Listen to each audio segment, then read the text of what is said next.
What up guys, Frazier here for Complex News. The future of Jay-Z's Made in America festival as we know it may be in jeopardy. Since its inception in 2012, MIA has always gone down on Labor Day and always in Philadelphia on Benjamin Franklin Parkway. Philly Mayor Jim Kenney, though, who took office in 2016, doesn't appear to f*** with the vision.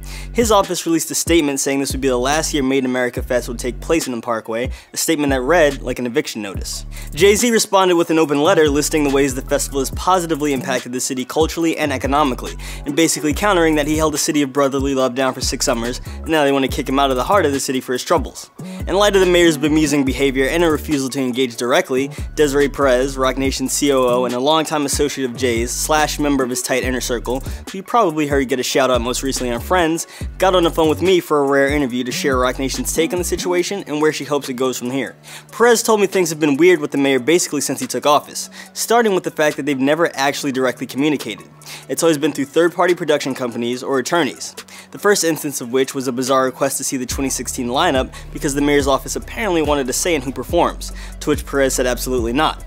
Furthermore, she said the mayor's office never looked at the revenue stats Jay listed in his open letter. Kenny's chief of staff said no one gave them to her, even though Perez says they're sent annually. The mayor's office is also being funny with the money. Last year in 2017, they wanted $1 per ticket that we sold, and that's just ridiculous. We pay rent. And again, they communicated via third party who came to me. I said, tell them to reach out to Desiree at Roc Nation, but I never heard from them. And then until June of this year, when they sent a letter, not to Roc Nation, they sent a letter to Live Nation, who are just the promoted partner in this. That letter said the Roc owed $281,000 because they went over expenses, even though they pay a fixed rent. Requests to meet and hash things out were just met with more nebulous bills. It said, for example, the fire department bill was $421,000 this year, and the police department cost this much money. We actually looked into the figures, and just to give you an idea, for the fire department, we're told that the real number is $389,000, so they were just marking up the bills before producing them to us, which is ridiculous. I didn't know that the city could do that. I'm not sure they can, and I don't know how they even justify a markup, but again, it wasn't a conversation directly with us. Perez and her team put together their own charts that shows all the expenses from the city as they know them. What it showed was that in 16, 17, and 18, there were huge escalations of cost. Perez says she's run every scenario of what agenda or a goal Mayor Kenney could possibly be after with these moves, and each time she just comes up confused. Even if they wanted to cut ties, she says normal business courtesies would have at least mandated a face-to-face conversation. Still, the Roc isn't giving up on Philly.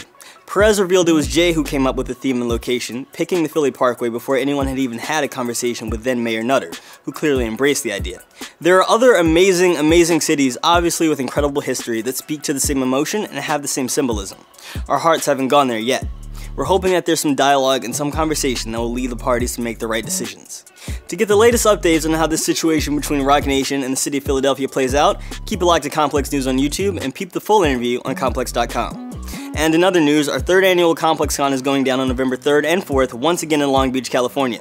Pre-sale tickets will be available this Friday on complexcon.com, so get your bands together because you won't want to miss this. For Complex News, I'm Frazier.